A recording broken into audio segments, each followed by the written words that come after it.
आप लोगों ने कर्माबाई का नाम सुना होगा, सुना है आप लोगों ने? जो भक्त कर्माबाई थी उसका नाम, बहुत बड़ी भक्त थी। तो कर्माबाई जो थी एक महान भक्त थी, लड़की थी। हम लोग ये कहते हैं कि कोई भी लड़की भक्ति को नहीं कर सकती, ऐसा संत महापुरुष नहीं कहते। और हमने ये भी देखा है कि बहुत से संत महापुरुष जो है वो भी इस बात को कहते हैं कि लड़की भक्ति को नहीं कर सकती या लड़की को व्यास गति पर नहीं करना चाहिए। ऐसा मैंने शास्त्री लोगों के मुख से भी सुना है और काफी संत भी कहते हैं इस बात को कि लड़की को कभी भी व्यास गति पर नहीं करना चाहिए। अब ये बात आ गई तो हम आप लोगों को बता रहे हैं। अगर उनसे ये पूछा जाए कि भैया ये बताओ लड़की को व्यास गति पर नहीं करना चाहिए तो कारण बताओ क्यों?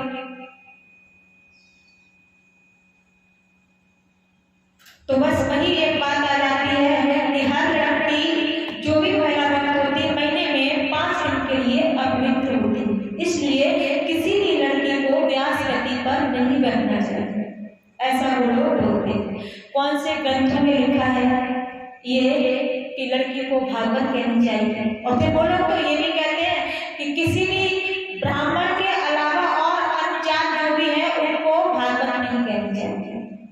जो ब्राह्मण हैं, पंडित हैं, वही कर सकते हैं कथा भागवत। अब ये बताओ, भक्ति तो स्वतंत्र है। भक्ति चाहे लड़की हो, चाहे लड़का हो, चाहे नीची जात वाला हो या फिर ऊंची जात वाला हो, भक्ति स्वतंत्र है, हर इंसान कर सकता है। जात पात से कोई भेदभाव नहीं, हर किसी के लिए भक्ति स्वतंत्र है। चाहे लड़की अपवित्र हो या सवित्र हो, किसी भी प्रकार की हो, भक्ति हर इंसान, छोटी बड़ी कोई भी हर इंसान भक्ति कर सकता है। क्योंकि ये बताओ वह परमात्मा, या फिर ये सोच लीजिए, ऐसा बोल दीजिए कि जो परमात्मा है उससे पुरुष भक्तों के अंदर है, महिला भक्तों के अंदर नहीं, तब तो ऐसा हम मान सकते हैं कि महिला भक्ति नहीं कर सकते हैं, पुरुष भक्ति ही कर सकते हैं। लेकिन भक्ति हर इंसान कर सकता है। तो हम लोग ये कहते हैं कि जो कर्माबाई थी वो एक महान भक्त थी। उनके पिता जीवन राम जो थे वो ठाकुर जी के भक्त थे। कोई भी भोजन बनाते थे तो वो खिचड़ी का भोग ठाकुर जी को लगा करके तब स्वयं भोजन करते थे। जो उनके पिता कर्माबाई के पिता जीवन राम थे वो ठाकुर जी का भोग लगाकर ही भोजन करते थे। और वैसे तो कायदा तो यही कहता है कि हम ठाकुर जी का या जिस इष्ट को हम मानते हो, जिस इष्ट को मानते हो उनका हमको भोग लगाकर ही भोजन करना चाहिए। चाहे पानी पिए तो भोग लगा दें, या फिर जो भी हमारे घर में पकवान बने हुए हैं उन पकवानों का जो भी बना है उसका हम भोग लगाकर ही भोजन करें। क्यों? क्योंकि मतलब के लिए हम उनसे काम लेते हैं। कोई आपत्ति आई, कोई संकट आया तो मैंने उनको पुकारा, उन्होंने मेरी इच्छा पूरी की। क्योंकि आप करुण भाव से विश्वास के साथ पुकारते हो तो प्रभु को आना पड़ता है। लेकिन जैसे ही सुख पड़ा मैं प्रभु को भूल गया, तो ऐसा नहीं करना चाहिए। मुझे ये समझ लेना चाहिए मेरे घर में मंदिर बना हुआ है, पूजा उसकी साफ सफाई करके उनकी पूजा करें, स्नान कराएं, स्नान करके भोजन बना करके उनको खिला करके तब हम खाएं। तो ऐसे परिवार में, ऐसे घर में कभी भी भूत प्रेतों का वास नहीं होता है, कभी भी कोई बुरी आत्मा प्रवेश नहीं कर सकती है, कभी भी आपको कोई कष्ट संकट नहीं सता सकता है। तो एक दिन क्या हुआ, जीवनराम जो थे वो अपनी बेटी से बोले, बेटी मैं तीर्थ यात्रा के लिए जा रहा हूँ, सोच रहा हूँ बुढ़ापा आ गया है, कभी सोचने से चिड़िया हो जाए तो हम क्यों ना तीर्थ यात्रा कराएं, भगवान का दर्शन कराएं, वृंदा मथुरा जगह जगह जा करके। तो तुम ऐसा करना, खिचड़ी बनाओ तो ठाकुर जी का भोग लगाकर भोजन को आप प्राप्त करना। पिताजी को कर्माबाई ने कहा ठीक है। तो पिताजी तो चले गए। कर्माबाई ने खिचड़ी बनाई। खिचड़ी बना करके उसमें गुड़ डाल दिया, घी डाल दिया और थाल में सजा करके मंदिर में रख दिया और कहा ठाकुर जी प्रभु आपको भूख लगे तब खा लेना। इतनी भोली थी कर्माबाई, इतनी निर्मल थी, इतनी भोली थी कि थाली को लेकर के मंदिर में रख दी और बोली प्रभु जब आपको भूख लगे तब खा लेना, मैंने भोजन रख दिया है, अब मैं अपना काम करूँ, अकेली हूँ काम करूँ। थाली रखाई, जो भी काम था घर का वो काम काज करने लगी। थोड़ी देर में जाकर देखा तो थाली पूरी वैसी ही रखी है, कोई एक दाना भी चावल का नहीं खाया। अब कर्माबाई ने ये सोचा ऐसा तो नहीं इसमें कोई घी कम रह गया हो, ठाकुर जी को अच्छा ना लगा हो, तो थोड़ा सा घी ला करके और उस थाली में डाल दिया। गुड़ लाई और उस थाली में थोड़ी सी डाल दी। बोले अब बहुत अच्छी लगेगी, अब आप खा लेना। फिर चली गई। फिर उस कार्य को अपने जो भी घर गृहस्थी के जो कार्य थे उसको करने लगी। थोड़ी देर में देखा तो फिर नहीं खाया। शाम हो गई, देखती रही। बोली प्रभु पिताजी ने कहा है कि आपको भूख लगा कर ही मैं भोजन करूंगी, तो आपने नहीं खाया, इसलिए अगर जब तक आप नहीं खाओगे तब तक मैं कोई भोजन नहीं करूंगी। थाली रखी रही, नहीं खाया। शाम को फिर बनाया खिचड़ी, फिर बनाई, फिर बना करके फिर रख दिया। अब सोचने लगी अब क्या करें, फिर उसमें गुड़ डालिए, मिठाई डालिए, नहीं खा रहे। बोले जब तक आप नहीं खाओगे तब तक मैं कुछ नहीं खाऊंगी, ऐसे ही बैठे रहोगे। बैठे रही सोच में। तब ठाकुर जी ने सोचा कि मैंने नहीं खाया तो बेचारी नहीं खाएगी, तो ठाकुर जी की मूर्ति से आवाज आई, मेरी बेटी कर्माबाई मैं तुम्हारे खिचड़ी को खा लेगा, तुमने पर्दा तो डाली ही नहीं है, पर्दा को तो लगा दो तभी तुम्हें भोजन कर पाऊंगा।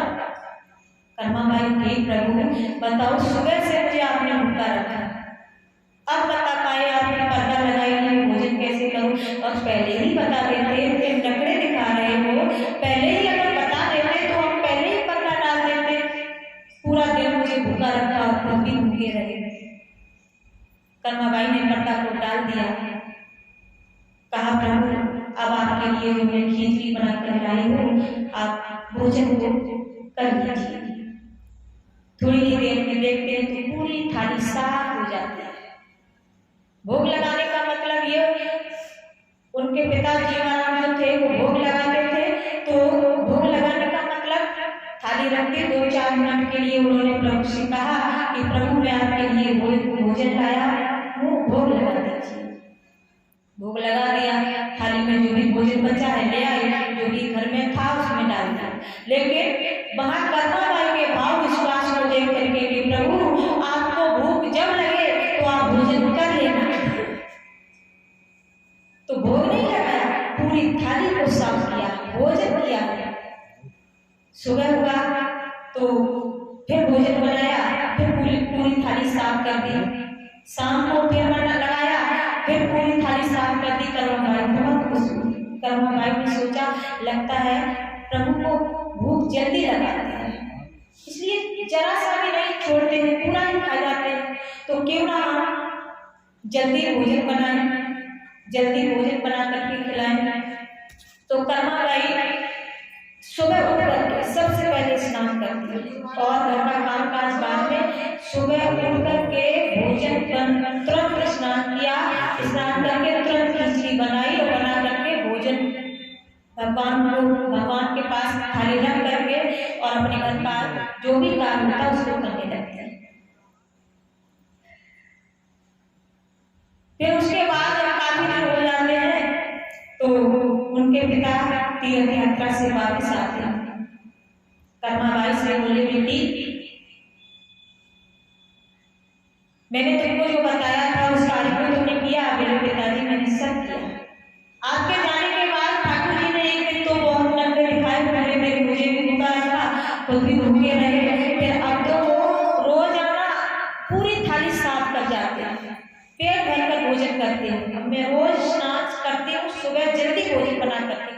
देती हूँ, उसके बाद हम अपने कार्यों को करते हैं। अब देखिए भक्त का क्या भाव, एक बच्चे की तरह, जैसे माँ एक अपने बच्चे को सबसे पहले दूध पिलाती है, मेरा बच्चा दूध पी ले के सो जाएगा, उसके बाद घर गृहस्थी के कार्यों को संभालना। तो माँ की तरह है तो भक्त, लेकिन उसके अंदर ये लालसा के प्रभु को जल्दी भूख लगाती है, इसलिए पूरी थाली साफ कर देते। तो सबसे पहले स्नान किया, स्नान करने के बाद भोजन बनाया, खिलाया, उसके बाद घर के गृहस्थी के कार्यों को किया। तो अब तो जीवाराम बहुत प्रसन्न हुए, बहुत खुश हुए, कहने लगे बेटी मेरे अंदर कितना भ्रम था, मैं भगवान का दर्शन करने के लिए जगह जगह घूमता फिरा, तीर्थ यात्रा करता फिरा, लेकिन प्रभु तो मेरे घर में ही बैठे हुए, वो यहाँ साक्षात जिंदा चेतन में तुमको दर्शन दे रहे, भोजन कर रहे, और मैं कहाँ इधर उधर भटक रहा था। अब आज से तुम ही ठाकुर जी को भोग लगाओगी, मैं ठाकुर जी को भोग लगाने लगी। कुछ सालों बाद उनके पिता की मृत्यु हो जाती है, कर्माबाई अकेली रह जाती है। सोचा अब अकेली घर में हूँ, मन नहीं लगता है, तो ये सोच करके ठाकुर जी की मूर्ति को लेकर के वो घर से चली जाती है जगन्नाथपुरी। वहाँ जगन्नाथ में एक मंदिर है, वहां जाकर के सोचती अब यही ठाकुर जी का मंदिर है, यही पूजा करूंगी, ठाकुर जी को भोग लगाऊंगी, यही रहूंगी, अपना जीवन यापन यही करूंगी, यही भक्ति करूंगी। तो एक कुटिया छोटी सी बनाती है, उसी में रहने लगती है। अब रोजाना कर्माबाई ठाकुर जी की मूर्ति को रख करके भोग लगाती है। अब उसके अंदर इतनी और लगन लग गई कि लगता है ठाकुर जी को भूख ज्यादा लगती, तो अब उसने उठी और उठकर के तुरंत खिचड़ी बनाई, स्नान नहीं किया, सबसे पहले खिचड़ी बनाई, बिना स्नान किए खिचड़ी बना करके भोग लगा करके ठाकुर जी को खिला करके तब कोई कार्य को करती है, बिना स्नान। तो देखो भक्ति के लिए स्नान करना, पूजा पाठ करना, या फिर अच्छे वस्त्रों को पहनना, सुंदरता की किसी प्रकार की कोई जरूरत नहीं होती भक्ति के लिए। और भक्त संसार में सबसे महान होता है। हम कितने भी धनवान हो जाएं, सुंदर हो जाएं, पैसे वाले हो जाएं, बच्चे वाले हो जाएं, लेकिन नहीं, भक्त कितना भी छोटा होगा, अगर वो भक्ति कर रहा है, प्रभु का भक्त है, प्रभु के प्रति उसके अंदर लगन है, भाव है, विश्वास है, तो ये मत सोचो कि छोटा सा है तो हम उसके आगे झुके नहीं, उसकी बात ना सुने, नहीं, वो सबसे महान है, एक भगवान का अंश है वो। वैसे तो भगवान के सभी हम उसी ईश्वर के अंश हैं, लेकिन वो एक प्रभु की तरफ पूरा दिल दिमाग सब कुछ उसका प्रभु की तरफ है। तो कर्माबाई बिना स्नान किए ठाकुर जी का भोग लगा। एक दिन क्या हुआ, पास में मंदिर था, वैसे तो जो मूर्ति लेके थी अपने कुटिया में रखनी थी, ठाकुर जी जगन्नाथपुरी जी वो छोटे से बच्चे बनकर आए भोजन करने के लिए, छोटे से बच्चे बनकर के आए, दरवाजे पर खड़े हो गए, बोले माँ। कर्माबाई ने आवाज दी, कौन बच्चा है जो मुझे माँ कहकर पुकार रहा है? माँ मुझे भूख लगी है। माने भी कोई, कर्माबाई ने कोई विचार नहीं किया, ये नहीं सोचा ये मुझसे माँ कह रहा है, क्यों कह रहा है, बस ये लगी माँ कौन कह रहा है। बोले माँ मुझे भूख लगी है। माँ ने तुरंत कहा बेटा अंदर आ जा, भूख लगी है अंदर आ जा। जो खिचड़ी रखी थी ठाकुर जी को भोग लगा करके जो बच रही थी, उस खिचड़ी को उस बच्चे को खिला दिया, बहुत अच्छी लगी। उस बच्चे ने कहा माँ बहुत स्वादिष्ट खिचड़ी लगी है, क्या मैं कल भी आ सकता हूँ? बोले बेटा कल क्या, रोजाना तुमको इसी प्रकार से मैं खिचड़ी खिलाऊंगी। तो खा गए, दूसरे दिन फिर आए, फिर खिचड़ी खाई, तीसरे दिन आए, फिर खिचड़ी खाई। तो उधर मंदिर का जो पुजारी था वो ये सोच कर हैरान था, जब भी देखता था तो ठाकुर जी के मुंह पे खिचड़ी जो होती है उसके चावल लगे होते थे। ये देखकर हैरान हो जाता था कि मैंने भोग नहीं लगाया, लेकिन और भी कोई नहीं आया, कर्माबाई भी नहीं आई, लेकिन मुंह पे खींचड़ी कैसी लगी हुई है। मैं साथ ही कर देता हूँ, फिर भी लगी हुई है।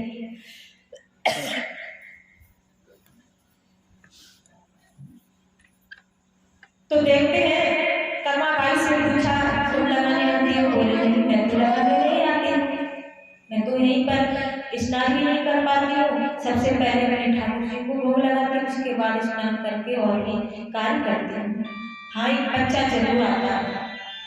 तो पुजारी जी ने एक संत जी से कहा कि कर्माबाई ऐसे ऐसे ठाकुर जी का भोग लगाती है। तो साधु जी कर्माबाई के पास आए, बोले बेटी तुम ये गलत कर रही हो, तुम गलत कर रही हो कि ठाकुर जी का भोग बिना स्नान किए लगाती हो, ऐसे नहीं करना चाहिए।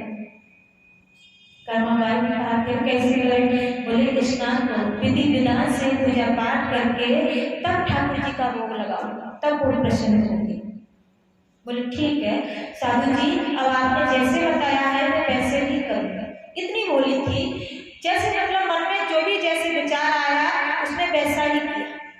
कहते हैं ना कि भगत के बस में है भगवान, तो ये नहीं होता है कि आप भगवान के बस में हैं। अगर आप चाहें तो भगवान को जैसा चाहे वैसे चला सकते हैं। और चलाते ही जब मन में आया तो भगवान को पुकारा, भाव से अगर आश्रम लाए, भगवान तुरंत हमारे पास आए, और नहीं आए तो मेरी इच्छाएं पूरी करना पड़ता है उनको। कर्माबाई स्नान करके भोजन बनाने लगी, ठाकुर जी को भोग लगाने लगी। अब इधर क्या होता है, पुजारी जी को स्वप्न में ठाकुर जी ने दर्शन दिए कि तुमने साधु जी को ये नियम कानून बताए हैं, मैं इससे प्रसन्न हूँ। मेरी भक्ति जो कर्माबाई थी वो बिना स्नान किए भोजन बना करके मुझे खिलाती थी, मुझे जल्दी भूख लगती थी इसलिए वो खिलाती थी। अब साधु जी से बोलो कि जैसे वो पहले मुझे खिलाती थी वैसे ही खिलाएं, मुझे उसी में आनंद है, वही मुझे भोजन अच्छा लगता है। साधु जी ने उस पुजारी जी ने वो जो संत जो थे उनकी खोज करवाई कि उनको ढूंढ कर लाए। फिर उनसे कहा, पूरा वृत्तांत बताया कि मुझे ठाकुर जी ने ऐसे ऐसे दर्शन दिए। ठाकुर जी ने बताया है कि आज कर्माबाई स्नान करके मुझे भोग लगाती है, तो आप जाओ, कर्माबाई जैसे पहले खिलाती थी वैसे ही खिलाएं, वो आपके नियम को न माने। संत जी गए, कर्माबाई के आगे हाथ जोड़ते खड़े हो गए, बेटी मैंने नहीं समझ पाया था, तुम जैसे पहले करती थी वैसे ही आप ठाकुर जी को भोजन करो, कोई स्नान करने की जरूरत नहीं, सिर्फ भाव की जरूरत है। भाव नहीं है तो खूब स्नान करो। हम लोग स्नान कर लेते हैं, पूजा पाठ में 2-2, 3-3 घंटे निकाल देते हैं, लेकिन भाव अगर नहीं है तो कुछ नहीं होगा। ऐसी थी वो कर्माबाई, इतनी महान थी। तो भक्ति स्वतंत्र है, भक्ति हर इंसान कर सकता है। भक्ति ये नहीं कि लड़की ना करे लड़का ही करे, नहीं, नीची जात वाला नहीं ऊंची जात वाला करे, नहीं, भक्ति हर इंसान कर सकता है, चाहे कोई भी हो। और फिर हमारे लिए देखो, संसार के जो भी कार्य हैं उनको आप कीजिए। आप कभी ये विचार नहीं लगा पाते हैं कि हम लोग संसार के कार्यों में रुचि ज्यादा रखते हैं, जबकि ये कोई भी चीज मेरे साथ नहीं जाने वाली, कोई भी किसी भी प्रकार की चीज मेरा साथ नहीं देगी, ये मुझे सिर्फ नरक की तरफ ढकेल रही है। ये सारी चीजें मुझे नरक की तरफ ढकेल रही है। क्यों? क्योंकि अभी मैंने जो 4 प्रकार के भक्त बताए थे कि मुझ पर अगर दुख पड़ा तो मैंने भगवान को पुकारा, भगवान के लिए रोए, भगवान के लिए चिल्लाए, प्रभु को दोष लगा रहे हैं, प्रभु को याद कर रहे हैं, किस लिए? अपने दुख के निवारण के लिए, अपने दुख को खत्म करने के लिए। और जैसे ही दुख खत्म हो गया तो फिर क्या हुआ? इच्छाएं बढ़ने लगी। कि मुझे अब ये करना चाहिए, मेरी ये इच्छाएं पूरी हो जाए, मेरी वो इच्छा, मतलब एक इच्छा पूरी हुई, दूसरी इच्छा प्रकट हो गई, दूसरी इच्छा पूरी हुई, तीसरी इच्छा प्रकट हो गई। हमारी इच्छाएं एक पूरी हुई, दूसरी प्रकट हो गई, इच्छाएं बढ़ती जाती हैं। इच्छाओं को पूरा करने में हम पूरा जीवन लगा देते हैं। और जब बुढ़ापा आता है, जब बुढ़ापा आता है तब मुझे धीरे धीरे थोड़ा सा प्रभु का चिंतन होने लगता है। तब हम ये सोचते हैं कि अब हम मरेंगे तो कहाँ जाएंगे, कैसे जाएंगे, क्या करेंगे, मेरा परिवार छूट जाएगा, हम कैसे उस परमात्मा को जाने, कैसे उस ईश्वर को जाने। तब हम सोचते हैं अब मुझे संतों का सत्संग सुनना चाहिए, ग्रंथों को पढ़ना चाहिए, बुढ़ापे में सोचते हैं।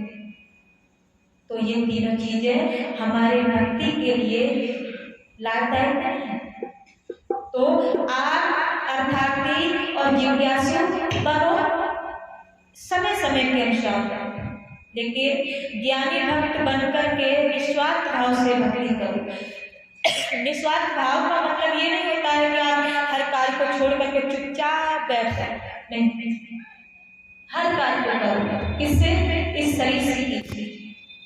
ये नहीं कि मन में पूरी तरह से दिल दिमाग में उसको टच कर ले, भर ले, पूरा दिल दिमाग चारों तरफ से कोई भी प्रभु को भूल जाए, घर माँ बाप को भूल जाए, हर अपने लक्ष्य को भूल जाए और उसी में पूरी तरह से दृढ़ संकल्प के साथ खड़े हो जाए।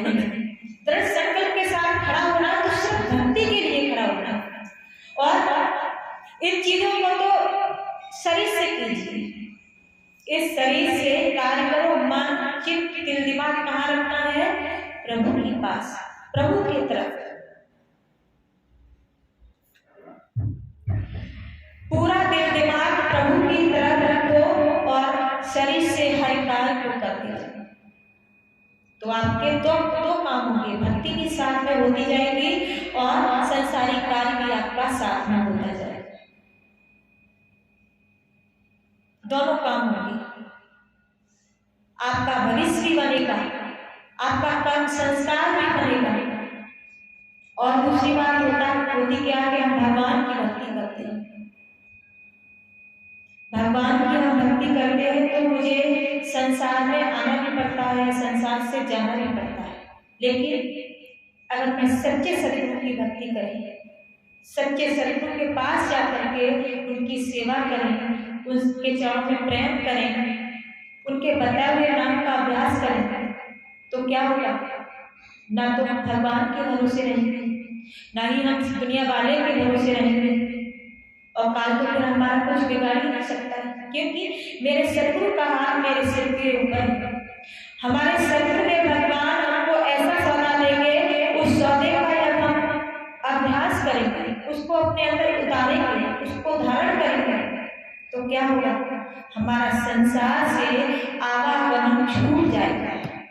जीते जी हम मरना और जीना सीख जाएंगे। बार बार जन्म लेना, बार बार मरना, बार बार जन्म लेना, बार बार मरना, ये खत्म हो जाएगा। फिर क्या होगा?